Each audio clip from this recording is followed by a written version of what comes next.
Black Ops 6 has been integrated with Warzone for a little while now, but one thing remains the same. Ranking up weapons is a pain in the arse. It is so much slower than previous versions of Warzone, and previous Call of Duties for that matter. Even if you do have Black Ops 6 and play multiplayer on there, it's still pretty slow. So in this video, I'm going to show you how to rank up weapons as fast as possible on Warzone, and that's whether you want to rank up weapons just to unlock all of their attachments, or whether you're actually looking to make meta weapons. And before we do anything, I recommend getting your loadout sorted. So obviously put on the weapon that you do want to rank up, and then favorite it, and then for your perks put on Survivor, Sprinter, and Ghost, then finally put on any double weapon XP tokens you have. If there's a double weapon XP event, then great, even better. Then we want to load into a game of Plunder with squad fill on. Ideally playing with people you know would be best for this, but if not, putting squad fill on is absolutely fine. And the big advantage that we do have when going into Plunder compared to other game modes is that we spawn in with our loadout straight away, and respawns are on for the whole game. Now before we get into the full game, I always recommend using the pre-game lobby to cash in on some easy weapon XP, since the XP you get for killing people does fully count towards your weapon rank. And it's even more important at the moment in Warzone, since as mentioned, the weapon XP and ranking up weapons is generally slower compared to previous versions of Warzone. But just before we get into the main approach for weapon XP, if you want to unlock the brand new Dark Matter, Abyss, and Nebula camos in Black Ops 6,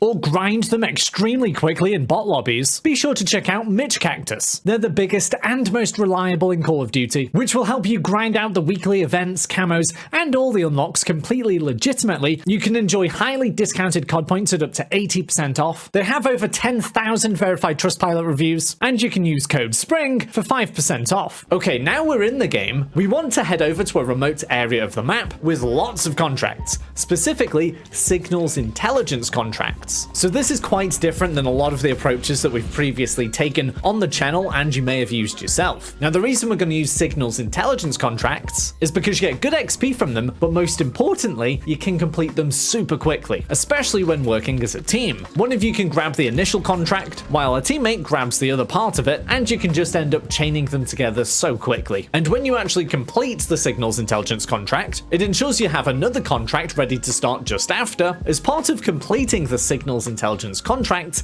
is hacking other contracts, which you can then just pick up afterwards. Just ensure that when you are completing these contracts, or actually any contract for that matter, you have the weapon you want to rank up in your hands, as this is the one that receives the XP. I usually just have the weapon I want to rank up in my hand for the whole game, just to ensure we scoop up all of the extra bits of XP we get throughout the game. So once we've completed the first signals intelligence contract, ideally we'll want to pick up another and another and another and so on. But there are only a limited number of them on the map, and they might just end up being too far away to be feasible. But that's absolutely fine. We can just move over to other contracts. And actually, we want to move over to whichever contract is closest, as long as it's not a bounty contract. Bounty contracts can just be really difficult to complete in Plunder because the target can be miles away and really take up a lot of time. Doing this method so far, you can see where our perks are coming into play, by the way. Ghost is keeping us off the radar for the enemy, so we can just go about our business in relative peace. Sprinter ensures we are constantly sprinting with our weapon in hand, so moving across the map as fast as possible while collecting XP, and Survivor gets our health regeneration kicking in quicker, so if we are shot or take full damage, we're at less risk of dying. Now on top of getting these contracts, looting in general grants 100 XP per item opened, so essentially heavily playing the Plunder objective, and looting gets a lot of XP. And while doing all of this looting and contract completing, you are naturally going to get a lot of cash. I would recommend to keep depositing this cash in the cash deposit balloons. This ensures that you don't end up targeted on the map for everyone by being a high earner, and actually increases the chances of winning the game as well, and that does grant some bonus XP. Now kills of course get you weapon XP too, that kind of goes without saying, so if you can do a bit of this along the way whilst you're looting and doing the contracts, absolutely fantastic. If not, it's not a massive deal. As you can see in this game, I get 0 kills, but loads of weapon XP and weapon ranks. I do also want to let you know that I've tried different AFK methods for this, and I just can't get it to work without being kicked for inactivity. But clearly some other people must be trying this, because there does still seem to be a lot of AFK players at the end of the plane in some of my games, which if it does happen to you, may be worth trying to kill these AFK players, but just be ready to take on other players that are trying to kill them as well. In my opinion, heading to the end of the map to kill the AFK players can just throw off the contract efficiency method. It just slows us down way too much, so I don't generally bother. Now hopefully this video does help you get weapon XP much faster than previously, and now why don't you join me over in this video to see all of the best settings in Warzone right now, covering audio, graphics, and controller settings.